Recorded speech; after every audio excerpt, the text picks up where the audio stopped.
Es solo a partir del proceso colonial europeo en sus distintas fases cuando la historia de los pueblos de África, América y Oceanía se vertebra y sincroniza con la del Viejo Mundo, al que por defecto se toma como parámetro cronológico.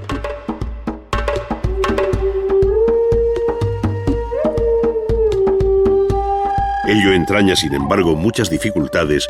pues desde la concepción del mundo hasta la idea de arte o de estilo, si es que en algún caso se dan, todo es absolutamente diferente y solo se explica en claves propias. En otras palabras, no es trasladable el planteamiento de una historia sistemática del arte, al modo occidental, a otras áreas culturales que, como el África Negra y Oceanía antes de su descubrimiento, colonización y explotación por los europeos, no tuvieron escritura ni pasaron de un embrionario estadio neolítico, desconociendo la rueda y viviendo un régimen tribal de muy elemental estructura social.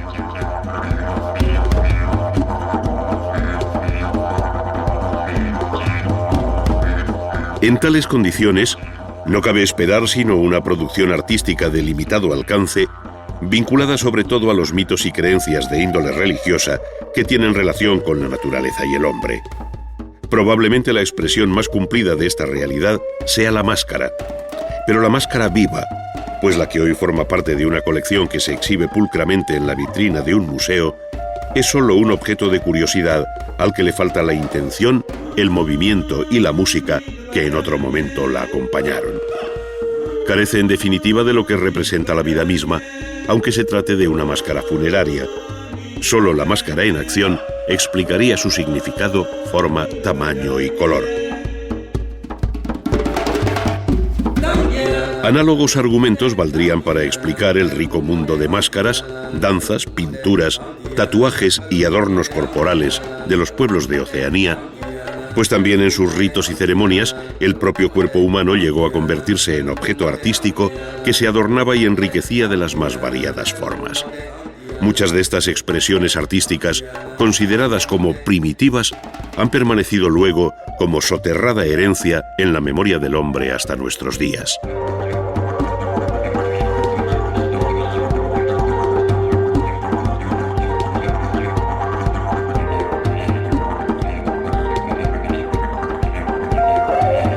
Aunque cualquier generalización resulta siempre arriesgada, cabe afirmar que más allá del matizado universo de la máscara, fue la escultura la expresión artística más compleja y que mejor se identifica con las preocupaciones existenciales, tanto en el África Negra como en Oceanía. Sabemos que las regiones estilísticas de ambos continentes son muchas y diversas, pero es posible concluir que la escultura tendió a un formato pequeño, trabajada habitualmente en madera, y que tuvo casi siempre un sentido religioso, o trascendente cuando menos, donde los antepasados pesan en la memoria individual y colectiva del grupo. Desde el punto de vista formal, la pequeña escultura tendió hacia la abstracción, haciendo de la figura humana la imagen más repetida, aunque sin desconocer la presencia de animales como el antílope o el búfalo en África.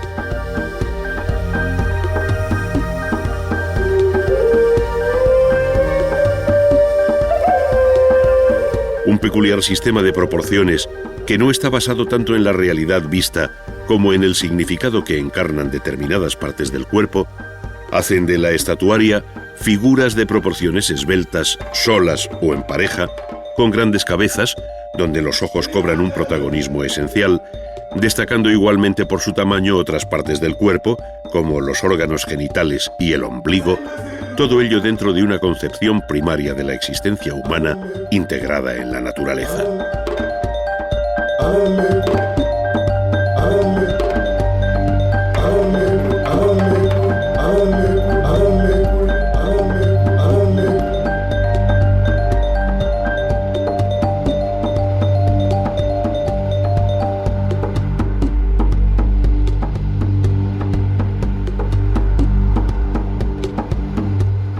Muy diferente resulta el panorama en el continente americano, especialmente en el centro y sur, donde el dilatado horizonte artístico cuenta con ciudades bien trazadas, una monumental arquitectura, excelentes piezas escultóricas en piedra exentas o formando relieves, una desarrollada visión pictórica, además de un rico legado de las llamadas artes menores, donde la orfebrería alcanzó cotas verdaderamente sublimes.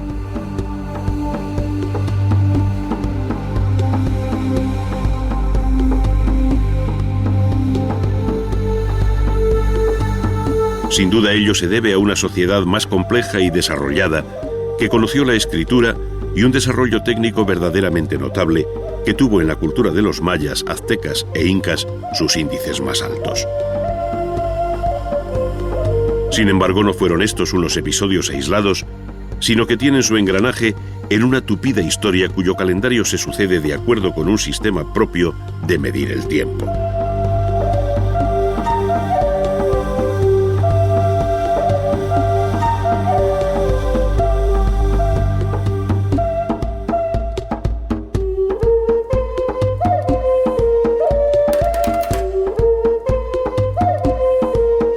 De todos modos, los historiadores de la compleja realidad cultural y artística de la América precolombina, en el deseo de coordinar las distintas historias particulares que se producen a la vez en los diferentes pueblos que habitan, por ejemplo, Centroamérica, han establecido un cuadro cronológico con referencia al calendario del Viejo Mundo, globalizando así el curso de la historia en la Tierra. De esta forma, y como cañamazo básico, se habla allí de los períodos preclásico o formativo, clásico y posclásico, cada uno con sus subdivisiones propias y en correspondencia con los siglos de la vieja Europa, que permiten mostrar en paralelo las coincidencias en el tiempo de los toltecas y mixtecas, por ejemplo, ya que no se trata de una historia lineal de sucesión de pueblos, sino de un tiempo compartido en el que se fueron solapando realidades culturales que tuvieron lugar en distintos puntos geográficos.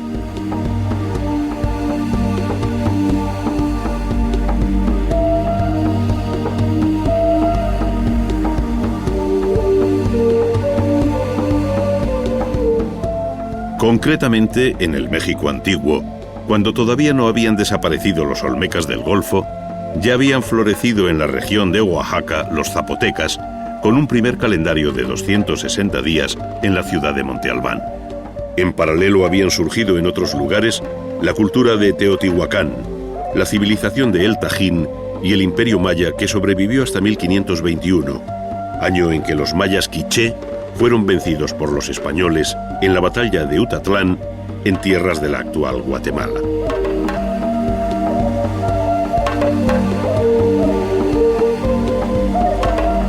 Por aquellas mismas fechas caía el imperio azteca y Hernán Cortés se hacía con su capital, Tenochtitlán. Pocos años más tarde, Pizarro acometía la conquista del Perú, poniendo fin en 1533 al gran imperio inca, que tuvo por último soberano a Atahualpa, hijo del gran Huayna Cápac.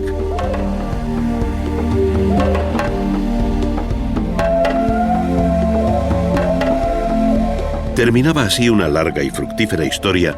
que aportó al mundo del arte algunos de sus capítulos más bellos, cuyo reconocimiento universal queda patente en la declaración como Patrimonio de la Humanidad de lugares como Teotihuacán, Palenque, Chichén Itzá, Uxmal, El Tajín y un largo etcétera, hasta llegar a Cuzco o a las cumbres de Machu Picchu, desde donde pudieran divisarse los horizontes más lejanos de aquella historia a la que se sobrepone la no menos fecunda de la etapa colonial española.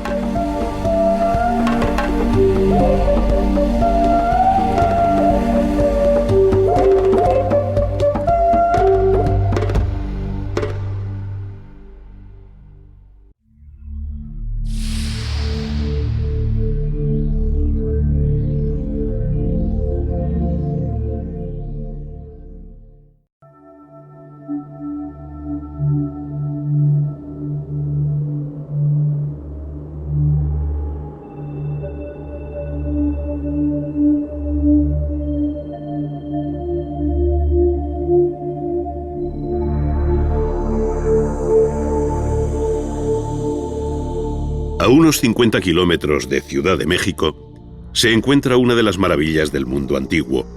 cuyo actual silencio, solo roto por las voces de sus visitantes, dista mucho del rumor urbano que emanaba de aquella imponente ciudad que llegó a ser Teotihuacán, la ciudad de los dioses.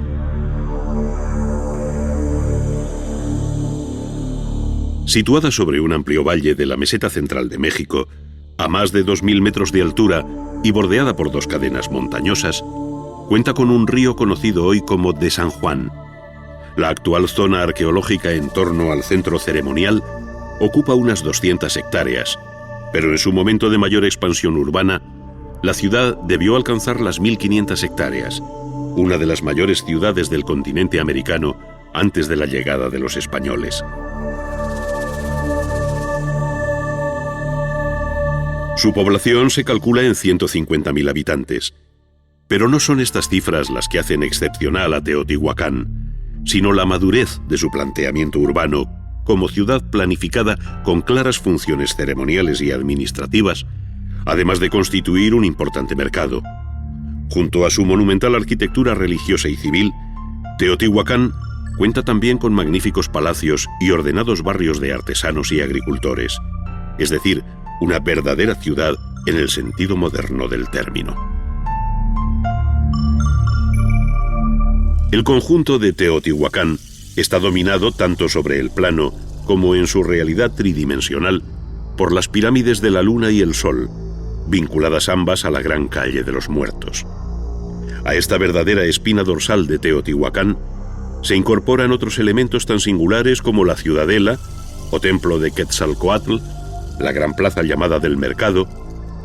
además de otras plazas y palacios como el de Quetzalpapalotl, pirámides menores y finalmente en segunda línea, la más modesta pero no por ello menos ordenada, Ciudad de los Vivos. La concepción monumental de las principales construcciones, como la Pirámide del Sol, que alcanza 60 metros de altura sobre una base de unos 200 metros de lado. La bella composición simétrica del conjunto dominado por la calle de los Muertos, de algo más de 2 kilómetros de larga por 45 metros de ancha, con la Pirámide de la Luna como fondo de perspectiva, y la belleza exquisita de los elementos escultóricos y pictóricos que dulcifican toda esta arquitectura de cortantes y escalonados volúmenes, hablan del altísimo grado alcanzado por la cultura de Teotihuacán, comparable en este plano a los conjuntos urbanos de mayas y aztecas, con los que sin duda hay nexos de unión.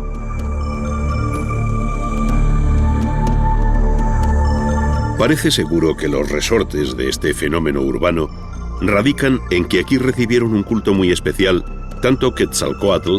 el dios de la vida representado como una serpiente emplumada,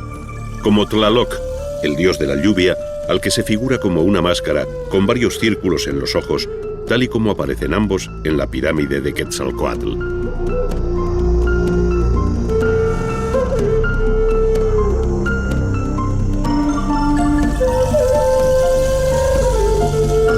Las ciudades mayas, dispersas por un amplio sector de Centroamérica que hoy afecta a varios estados del sur de México, y muy especialmente a la península de Yucatán, Guatemala, Belice, Honduras y El Salvador, ofrecen la imagen más potente de la cultura maya. Ciudades como Tikal, en medio de la espesura de la selva guatemalteca y en un paisaje abrupto, hacen sobresalir por encima de la masa arbórea de los bosques los edificios más importantes de su sobrecogedor centro ceremonial y administrativo. Este se compone de varias acrópolis con amplias plazas, esbeltísimas pirámides, templos escalonadas, plataformas, conjuntos gemelos, palacios, juegos de pelota, mercados y baños, todo ello construido básicamente entre los siglos III y IX de nuestra era, cuando Tikal, como recuerda Leopoldo Castedo, era mayor que París, y nada había en esta ciudad que pudiera compararse, por ejemplo, con la pirámide del Jaguar gigante.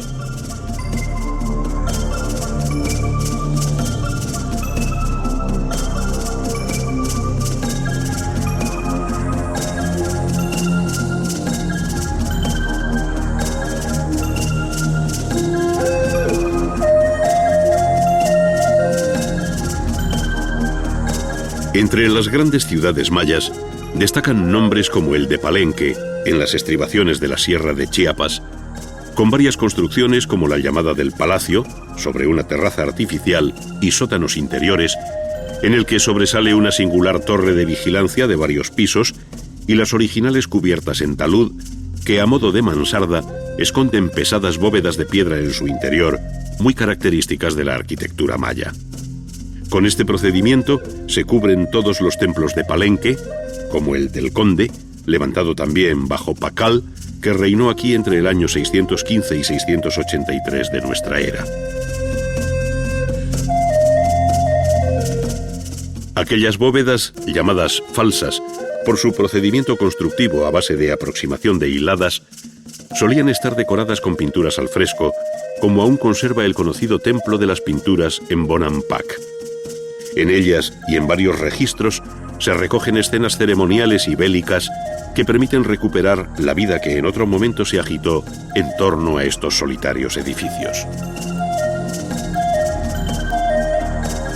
Tanto la pintura interior como la que exteriormente matizaba en otro tiempo los relieves de los templos y palacios hacen más atractiva si cabe la arquitectura maya, que en casos como la ciudad de Uxmal, al norte del Yucatán, desarrolló grandes frisos recubriendo buena parte de las fachadas, entre ellas la del Palacio del Gobernador, datado entre los siglos VIII y IX de nuestra era. La civilización maya comenzó a extinguirse hacia el año 1000, viviendo desde entonces hasta la llegada de los españoles bajo el dominio de otros pueblos procedentes del centro y norte de México, como los toltecas. Mayas y toltecas dieron lugar a un brillante periodo artístico coincidente en el tiempo con lo que en el Viejo Mundo se denomina románico y primer arte gótico, que tiene como referencia principal la ciudad de Chichén Itzá hasta el año 1250, en que se abandona. De aquí emanan algunas de las imágenes más sorprendentes de la arquitectura precolombina, como la pirámide del castillo, con clara influencia de Teotihuacán, muy diferente al templo de los jaguares, que evidencia su origen maya.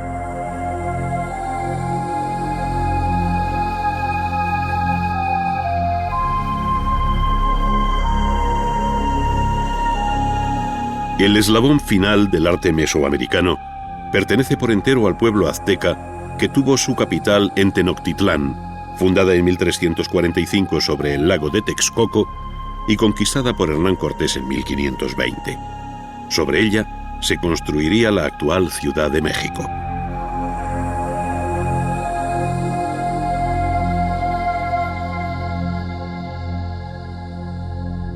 Para encontrar en América del Sur algo comparable en el terreno urbano y arquitectónico a lo visto en Mesoamérica, hay que trasladarse hasta la región de los Andes centrales, donde surgirá el gran imperio inca. No obstante, varias culturas preincaicas, ya en Chavín de Huántar, en Tiwanaco, en la orilla boliviana del lago Titicaca, en Chanchán, capital del reino de Chimor, o Pachacamac, entre otras, levantaron ciudadelas, palacios y templos en piedra o adobe de una gran severidad, que delatan un horizonte y una estética muy personal y distinta a lo conocido en otras áreas precolombinas.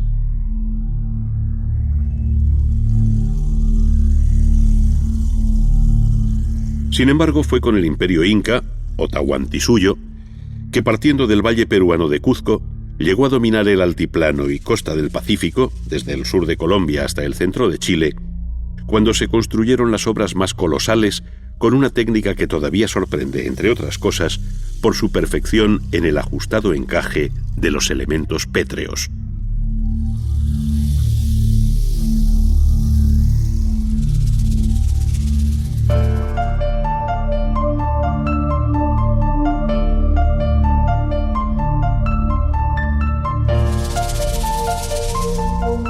El conjunto de Machu Picchu es justamente el más conocido por el indescriptible injerto de la arquitectura en un paisaje que por sí solo ya sobrecoge. Representa sin duda una lección de adaptación al terreno que le proporciona seguridad en su condición de verdadera acrópolis sobre una cumbre a 2.700 metros sobre el mar, dominando el foso natural por cuyo lecho discurre el río Urubamba. Como en otras muchas ciudades citadas, se desconoce la finalidad última de esta fundación, que debe coincidir con la etapa final y más floreciente del imperio inca, es decir, en el corto periodo que va desde 1440 al año 1525, en que llegaron los españoles. La sólida construcción, que sienta a hueso sus piedras sin argamasa alguna, las puertas y ventanas trapezoidales, los bancales que parecen prolongar las curvas de nivel del terreno, escaleras, la plaza central, templos, palacios y casas formando barrios muy bien organizados, sintetizan este prodigio del hombre frente a la naturaleza que inspiraron a Pablo Neruda su poema Alturas de Machu Picchu.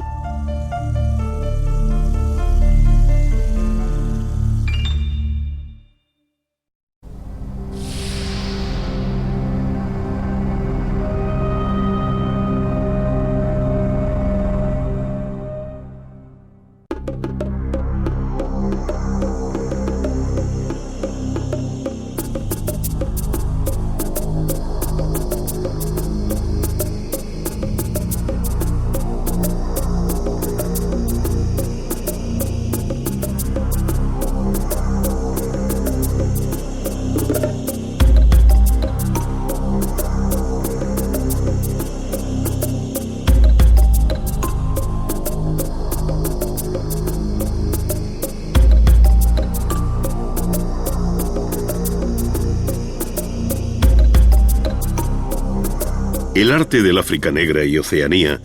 más allá de su interés etnográfico, irrumpió en el arte occidental de un modo brusco de la mano de algunos de los hombres más significativos del arte moderno, como fueron entre otros Gauguin y Picasso.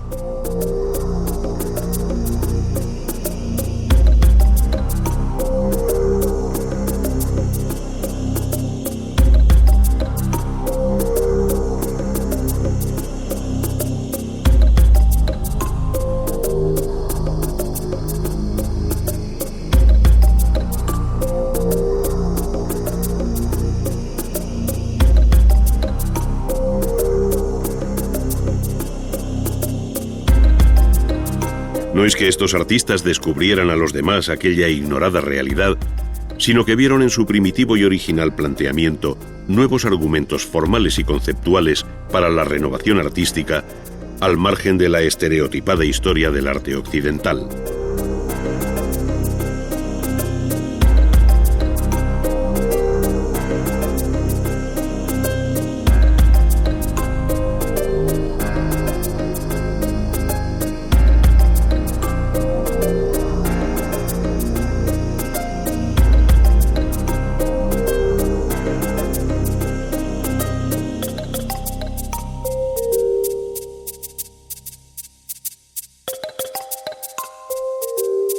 Desde entonces, y a lo largo del siglo XX,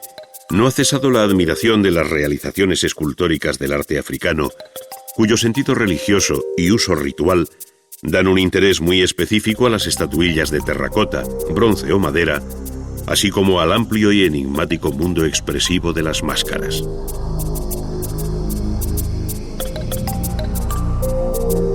Se trata sin duda de un rico legado cultural en el que, sin embargo, resulta difícil establecer unas coordenadas cronológicas y estilísticas al modo convencional, al carecer de una historia escrita sobre los diferentes pueblos que habitaron a lo largo de siglos la costa del Golfo de Guinea y las tierras que se extienden al norte y sur del Ecuador.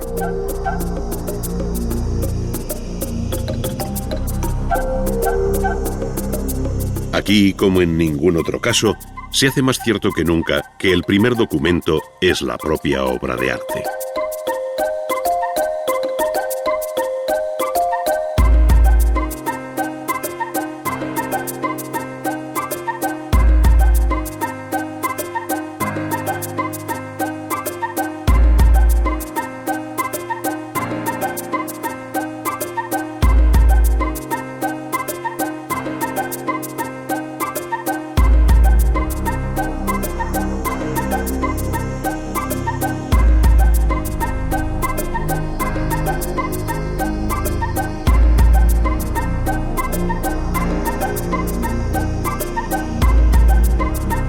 El modo tradicional de acercarse a este complejo mundo cargado de matices locales es vincularlo a su paisaje y grupo étnico, donde destacan algunas zonas como las de Nigeria, Camerún, Congo, Zaire o Angola, entre otras, que no fueron ajenas a la influencia de otros pueblos vecinos o lejanos, especialmente a partir de fines del siglo XV, con la llegada de los portugueses. Pero incluso antes de esta época, entre los siglos XII y XV, algunos talleres del sur de Nigeria produjeron cabezas como las de los soberanos de Ifé, la ciudad santa de los Yoruba, de una belleza y perfección técnica absolutamente extraordinaria. Para ellos, o para los artistas de Benín, no tuvo secretos la técnica de la fundición en bronce por el sistema de la cera perdida, como atestigua la serie de cabezas de comienzos del siglo XVI que actualmente custodia el Museo Nacional de Lagos.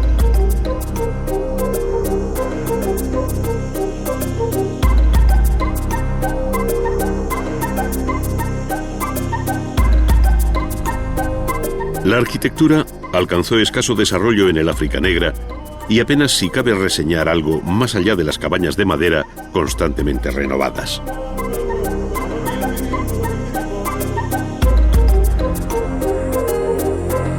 Mayor entidad tienen las aldeas a los pies de los grandes acantilados de piedra que protegen al pueblo de los Dogones en la cuenca alta del río Níger, en Mali. Allí las casas, graneros y santuarios de arcilla obedecen a una ordenación cosmogónica del máximo interés bajo las llamadas cavernas de los antepasados, excavadas en la roca viva. En este rupestre ambiente tienen lugar las ceremonias de iniciación de los jóvenes dogones, aprovechando los entrantes y salientes de la roca sobre cuyas paredes aparecen esquemáticas pinturas de carácter religioso.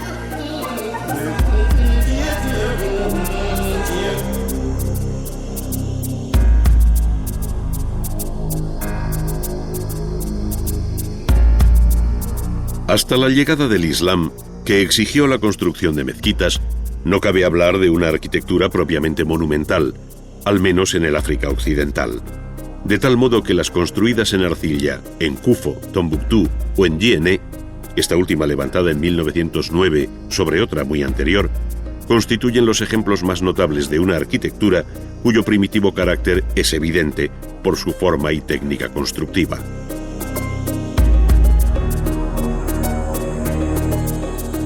La misma línea del Ecuador que divide en dos el continente africano, al entrar por Gabón y salir en dirección este por Somalia, sirve de referencia para situar sobre el Pacífico la compleja constelación insular de Oceanía. Sus miles de islas se agrupan en tres ámbitos distintos, esto es, Melanesia, con grandes islas como la de Nueva Guinea, al norte de Australia, Micronesia, con los archipiélagos de las Marianas y Carolinas, y Polinesia, con las míticas islas de Hawái, Samoa, Tahití, Marquesas y Pascua.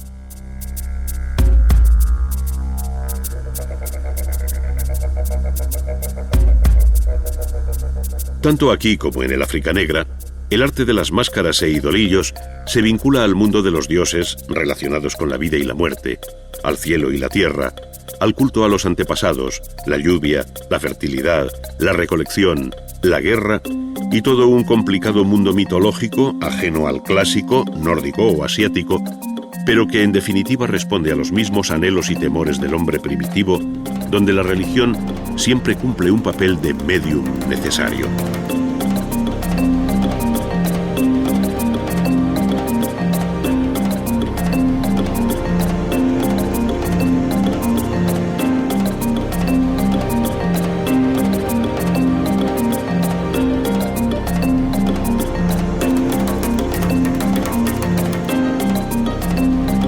El sorprendente y variado paisaje artístico de Oceanía, disperso hoy por los museos de Londres, París, Bruselas o Nueva York y gran número de colecciones privadas, tiene su contrapartida en el arte monumental de la isla de Pascua, conocida también como Rapa Nui, la más occidental de Polinesia del Este. La naturaleza volcánica de la isla y la falta de bosques hizo de la piedra el material en el que se labraron los moai,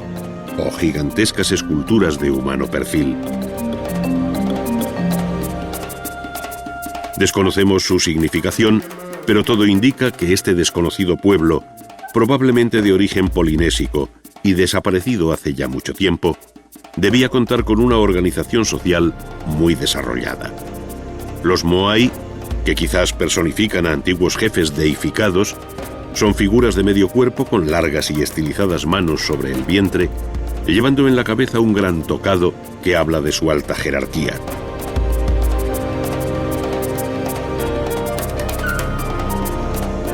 Hoy forman grupos en la costa frente al mar, como esperando atisbar en el horizonte del océano algo que les haga romper su mutismo. Pero fueron ejecutados en la roca viva a muchos kilómetros de su actual emplazamiento. Ello quiere decir que aquel ignoto y primitivo pueblo era sin embargo dueño de una refinada técnica, pues con solo instrumentos de piedra dio forma humana a estos enormes bloques de piedra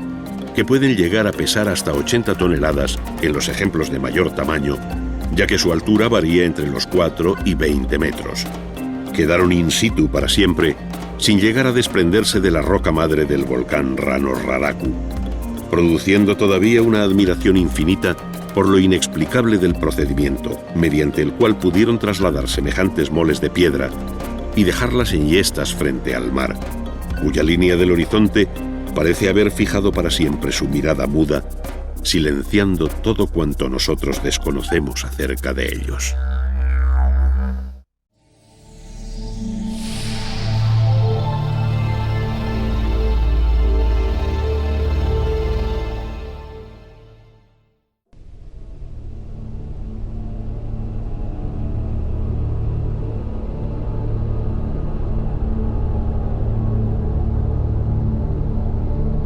A raíz de la conquista y colonización de buena parte del continente americano por españoles y portugueses, se abrió en las Antillas, México, Centro y Sudamérica un nuevo periodo artístico en el que esta dilatada área geográfica se incorporó a las grandes corrientes estéticas del Viejo Mundo. Tan fecundo injerto dio sus mejores frutos durante los siglos XVII y XVIII, cuando el barroco iberoamericano creó un fascinante mundo formal donde, junto a lo español y portugués en Brasil, afloran matices de gran originalidad respecto a los modelos europeos debido a un fértil sustrato propio. Tal mestizaje artístico no es sino la expresión plástica de una sociedad compleja formada por indios, españoles, portugueses, criollos, mulatos, negros y toda suerte de situaciones intermedias que dieron un pálpito muy singular al arte colonial.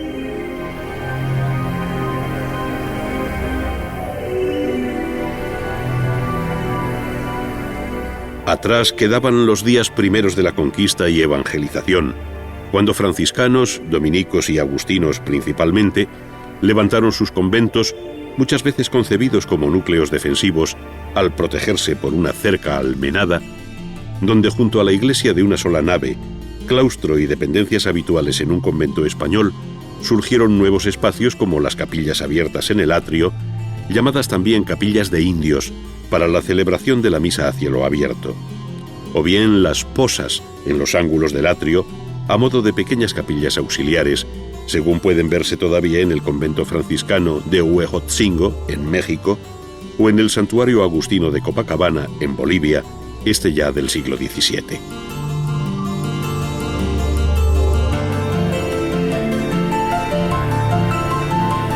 En el cambio de siglo, jugaron un papel fundamental la obra de las grandes catedrales, que como las de México o Cuzco, fueron concebidas en el siglo XVI, si bien su culminación alcanzó con frecuencia el propio siglo XVIII. Razones económicas, terremotos y otra serie de circunstancias adversas alargaron la construcción de estas formidables obras que muchas veces tuvieron que replantearse de nuevo. Los edificios de la ciudad de Antigua, en Guatemala, representan hoy el testimonio más lacerante de lo que fue la aventura constructiva en la zona sísmica de América por antonomasia, su espinazo andino desde México hasta Perú. La expresiva imagen de sus bóvedas abiertas o destruidas, donde a veces solo subsiste la fachada, hacen innecesarias más palabras, pues allí, como en otros lugares, la arquitectura y la vida toda han sido sometidas periódicamente por la naturaleza a unas pruebas sobrehumanas.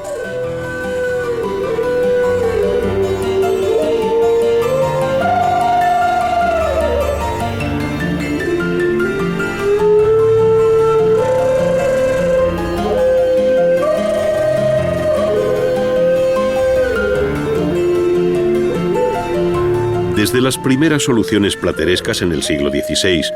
hasta las fórmulas decorativas más barrocas que imaginarse pueda, a base de sobrecargados estípites tan característicos del siglo XVIII, portadas y retablos parecen disputarse la atención del viandante y del devoto, atrayéndolo hacia sí por la compleja espectacularidad de su diseño. Sin embargo, estos elementos no pueden concebirse aislados, sino que lo más frecuente es que formen parte de un todo en el que las barreras entre arquitectura, escultura y pintura desaparecen para configurar un espacio mágico que diluye líneas, quiebra perspectivas y despierta una atmósfera envolvente que aprisiona los sentidos. Así sucede en la Capilla del Rosario de Puebla, tenida ya en el siglo XVII como la octava maravilla del Nuevo Mundo, o en la iglesia de Santo Domingo de Oaxaca, entre otras.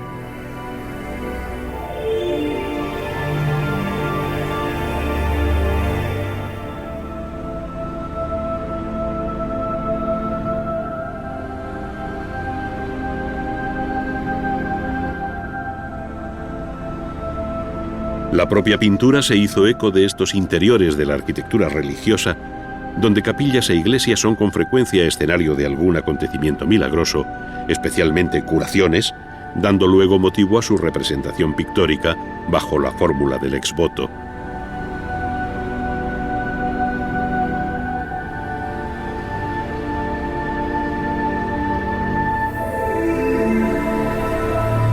Pero la gran pintura religiosa siguió desde muy temprano, aunque con algún lógico desfase en el tiempo, las líneas maestras del arte europeo, desde el manierismo al barroco, cuya presencia en América se apoya en obras importadas, en la actividad de los pintores españoles e italianos que viajaron a aquellas tierras, y en la influencia de los grabados flamencos, italianos y españoles, en los que se inspiraron los artistas locales para sus composiciones. De este modo se distinguen muy bien aquellas obras de gusto europeo de las que produjeron los pintores formados en los talleres locales, donde con frecuencia se percibe el eco de la pintura barroca sevillana, y que dieron lugar a escuelas tan diferentes como las de México, Guatemala, Santa Fe de Bogotá, Quito, Lima, Cuzco o Potosí de Bolivia, entre otras.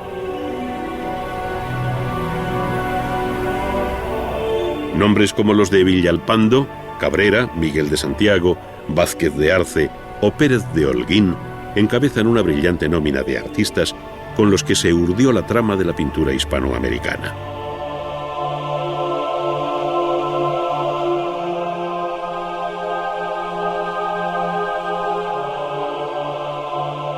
En este panorama cobran especial relevancia por su novedad iconográfica, por la distancia marcada respecto a los modelos europeos y por la fuerte carga religioso-poética de su imagen,